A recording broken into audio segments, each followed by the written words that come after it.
Mom says it's my turn on the Xbox. Here's the convention-exclusive Star Wars Black Series Starkiller 3-pack from the Star Wars The Force Unleashed video game based on the film series Star Wars. Have you seen Star Wars? Before we open this, I have to warn you that this is a fantasy scene. Starkiller isn't real and can't hurt you with Force lightning and edgy 2008 angst. The first thing you'll notice is that this pack comes in a special package. We've got this slipcover thing with a version of the game logo on it. On the sides, you can see the contents of the package and a little blurb talking about who this guy and his two friends are. Popping it open, we've got the main guy in the middle and the troopers in these pods on the sides that have been buried in this plastic-free cardboard pyramid with him. Well, I guess it's a cube, but you know what I'm going for. The open windowed areas have this cool blue Forcey look for the keep-it-in-the-box types out there. That ain't me, so let's dig into this bad boy. Here are his lightning hands and lightsaber blade options on the sides, and behind him in this mini refrigerator box, we've got the other bigger accessories like the blast effect pad, this paper pouch with all the extra hands, heads, and stormtrooper blasters, and this special force push hand for pushing, presumably. Taking these troopers out of the box, they are two identical copies of the new and improved stormtrooper mold from a couple years ago. I'm happy to have more of those. Yay!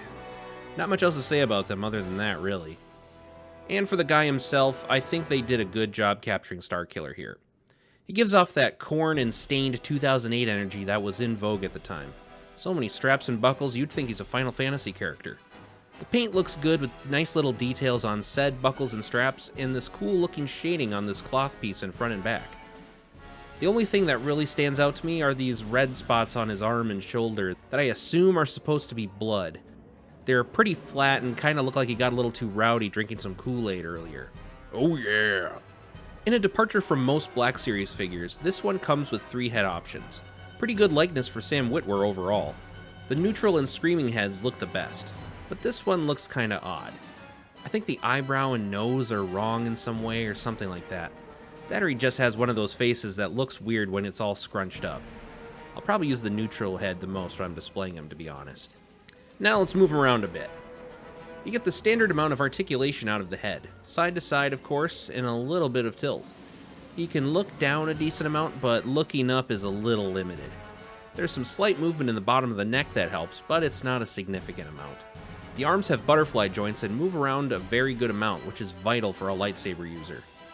It's only got single joints in the elbows, but they do pretty well and get just a hair past 90 degrees. In the torso, we've got a ball joint at the bottom, which allows him to get a bit more movement thereabouts, but we are missing a dedicated ab crunch. I don't feel too limited by it, though. In the legs, he can get way out there with the splits. There is no thigh swivel, but there are these ball joint things on the hips that give you some of that movement. A bit of a bummer for an exclusive version of a figure like this. We've got single joints in the knees that do the job, and the usual hinge and swivel down in the feet. The knees have a little bit of a swivel to them too. Next we can take a look at the blast pad. It comes with the floor piece and these 3 spiky bits. The spiky pieces all have different sized tabs at the bottom, so they can only go in the one configuration. It's also got some foot pegs to mount figures on. You can sort of get the force push in there. The force effect stand is okay, but it looks a little weird. I kind of wish the angle on the spikes was a little different so that the pad wasn't so visible from the front. But as a bonus, it might work as a good power-up effect for Dragon Ball figures. Let's take a closer look at that force push piece. It's an odd choice. It has an arc to it, which is not how I imagine a force push would come out. It's also on the heavy side, which makes me worried about leaving it in the figure long term without some sort of bracing. It's a neat idea, though. The Force lightning hands look really cool, but once again, due to the laws of physics, they are very heavy, so you have to brace the figure in some way if you want to use them.